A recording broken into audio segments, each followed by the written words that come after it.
มาหอดไม้ครับผมวัชิมาเทศกงหล่อมหัศจรรย์นี่ครับกำลังขึ้นยางขาดครับขึ้นอยู่บ้านบ่ขาดบัดพ่อหอดไม้ขึ้นยางปุ๊บขาดปุ๊ดหลดครับ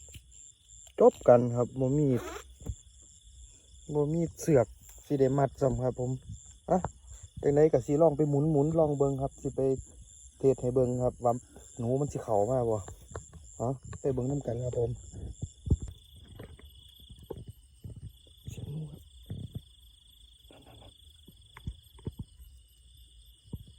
ได้ยินบ่ครับเสียงหนูเดี๋ยวผมสิลองมาดูเด้อ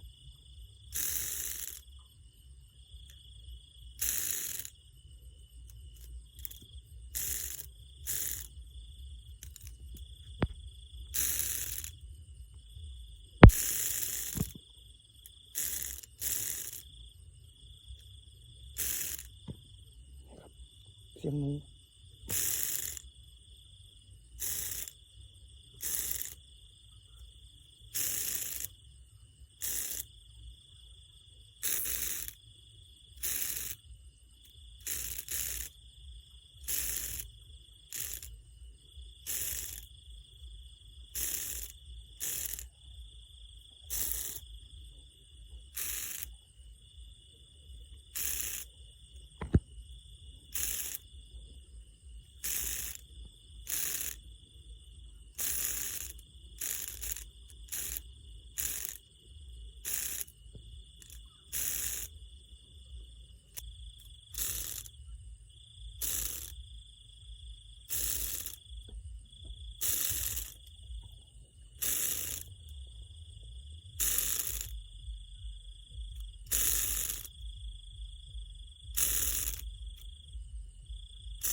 สรุปนะครับผม